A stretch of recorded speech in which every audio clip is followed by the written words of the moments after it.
ሰላም ለእናንተ ይሁን ውድ ቤተሰቦች፣ እንዴት ናችሁ? ደህና ናችሁ ወይ? እኔ እግዚአብሔር ይመስገን ደህና ነኝ። ሐረግ ድራማ ክፍል 94 ተለቋል።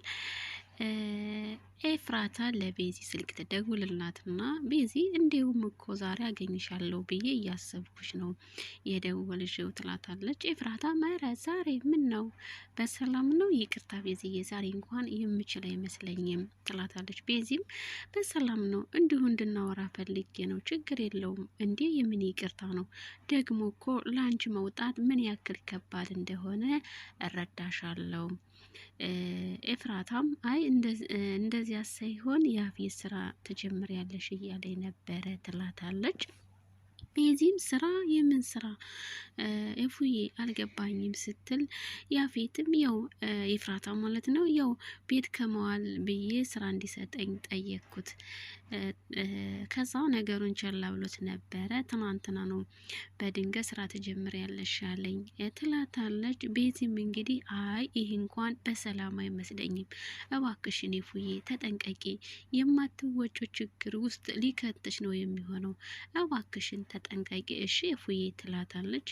ኤፍራታም እሺ ቤዚዬ እጠነቀቃለሁ፣ ግን እናንተ ቤት ውስጥ ሰላም ናችሁ አይደል ትላታለች። ቤዚም አዎ ሰላም ነን፣ አንቺ አትጨነቂ እባክሽን ራሽን ጠብቂ ትላታለች። እሺ ቤዚዬ ያው ልጠይቅሽ ብዬ ነው ትላታለች።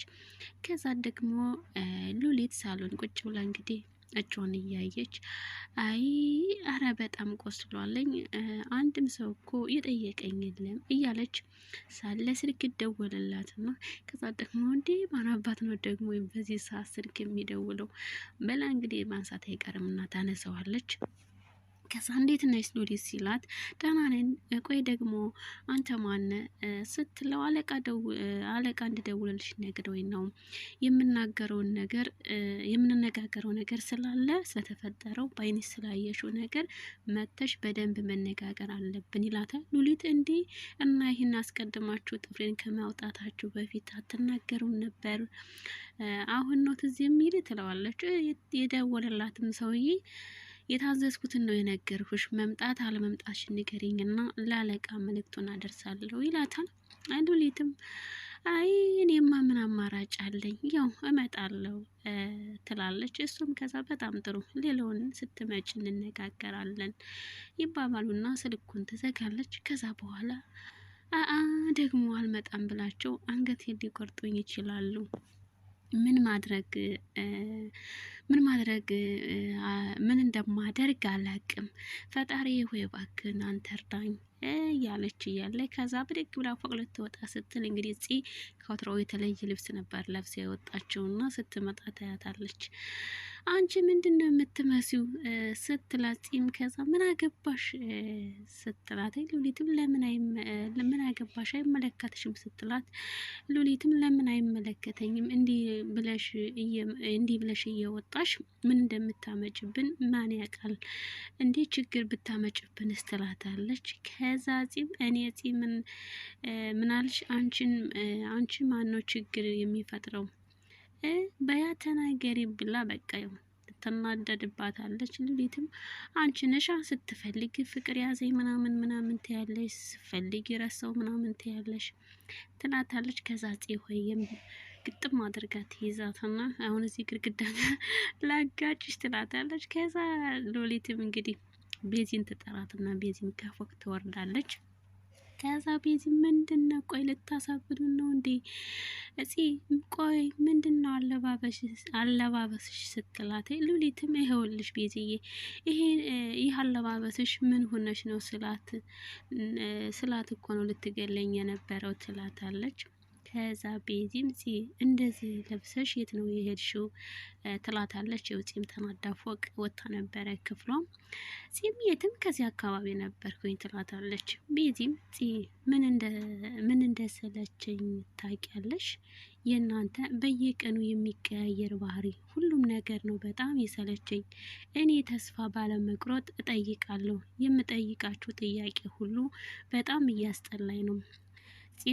ቤዚ እነግርሻለሁ አልኩሽ እኮ ግን አሁን አይደለም፣ ትንሽ ጊዜ ብቻ ስጪኝ፣ ከዛ እያንዳንዱን ነገር አንድ ባንድ አስረዳሻለሁ ትላታለች። ቤዚም እና መቼ ነው የምትነግሪኝ? ያሰብሽው ሳይሳካ ሲቀር የማትወጩ ችግር ውስጥ ስትገቢ ትላታለች። ጺም ምን እያልሽ ነው ቤዚ? ትንሽ ቀን ብቻ ስጭኝ እያልኩሽ ነው አይደለ እንዴ? ተረጋጊ በቃ ትላታለች። ቤዚም የፈለግሽውን ነገር በነጻነት አድርጊ፣ ብሰክሪ፣ ብትጠጭ፣ ብትጨፍሪ ቤዚ አንድ ቃል አይወጣትም። ይህ ላንቺ የመጨረሻ ቃሌ ነው። በጣም እንደማቅሽ ነበር የማስበው፣ ግን ትክክል አይደለሁም። ምናልባትም ማስታወስ ስትጀምሪ እኔ ላንቺ ምን አይነት ሰው እንደነበርኩ ይገባሻል ትላታለች። ከዛ ኧረ ቤዚ ተረጋጊ፣ እኔ እኮ እናንተን ላለማስጨነቅ ስል እኮ ነው ነገሮችን በራሴ መንገድ ለማድረግ እየሞከርኩ ያለሁት። ቆይ ለምንድን ነው የማትረጅኝ? ትላታለች። ቤዚም እኔ እኮ በደንብ ተረድቼሻለሁ፣ በቃ አታስቢ፣ ሁሉንም ነገር በነጻነት አድርጊ፣ ወደ ራስሽ ስትመለሽ እንነጋገራለን ትላትና ተናዳ ክፍሏን ጥላላት ወደ ታች ትወርዳለች።